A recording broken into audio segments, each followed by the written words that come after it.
Bruh, Chris Smith, BGR, you guys are awesome because now we have more of a mystery in Spider-Man Far From Home and Avengers Endgame. There's a little theory there. So here it is.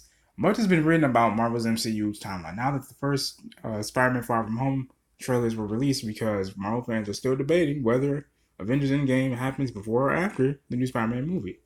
Now we actually now have not one but two trailers. By the way, there's one for the US and one for the certain international markets, and you have to see both of them.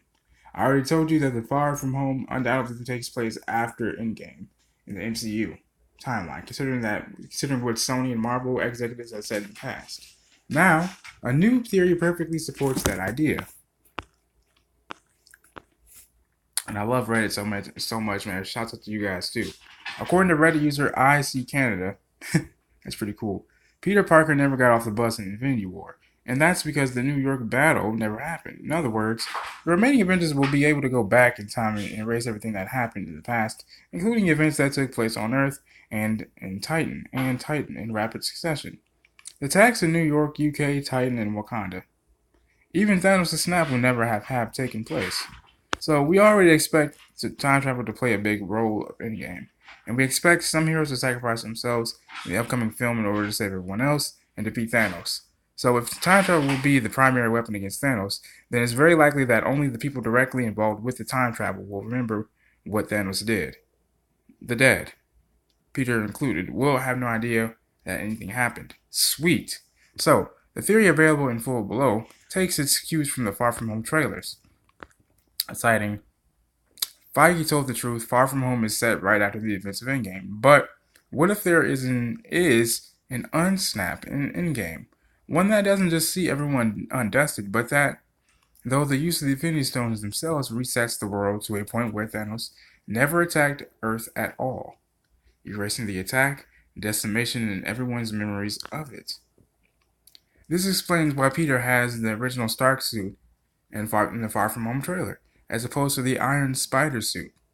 The attack never happened, so Peter never got off the bus on his way back from the field trip to the Museum of Modern Art. As such, he never got the Iron Spider suit.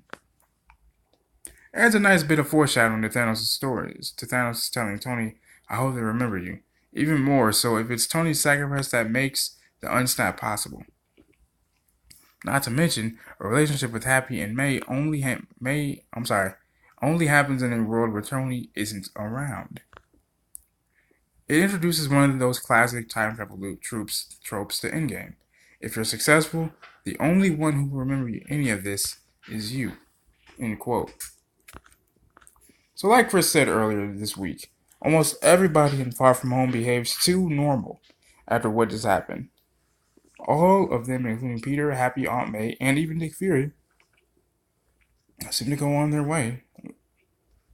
with their lives as if half of all life in the universe hadn't died and there was no fight against Thanos. Now that said, there are some little moments in the trailer that can be interpreted as hints that some of them are trying to get over something terrible. Either that, or we're looking for things that aren't there. Now Peter doesn't want to take the suit in Europe as if it's a reminder of Tony Stark, who many believe will have died by the end of Endgame. Happy then tells him he's all alone in this new fight, suggesting the other Avengers, and especially Tony, can't help. Then there's Fury saying that Peter has to step it up, seemingly an indication that Parker will play a more prominent role in the Avengers team going forward. This normal behavior could be explained by a massive time-altering event in Endgame, as suggested by the Redditor above. I See Canada, man, you were dope. Sorry guys, that's my dog in the background. On one hand, it does sound like a boring conclusion for Endgame, but remember, nothing is boring in the Russo brothers' MCU films, and undoing the snap will undoubtedly be an insanely complex and dangerous task. Most definitely. This has been your boy Cherry Sweet, so I hope you guys enjoyed the video. If you guys have any requests as to what videos you guys want to do next, please let me know in the comment section below. That are always welcome. They always will be. Shouts out to Marvel Studios, Tom Holland, it's Chris Smith, and BGR. As always, man. Peace and love.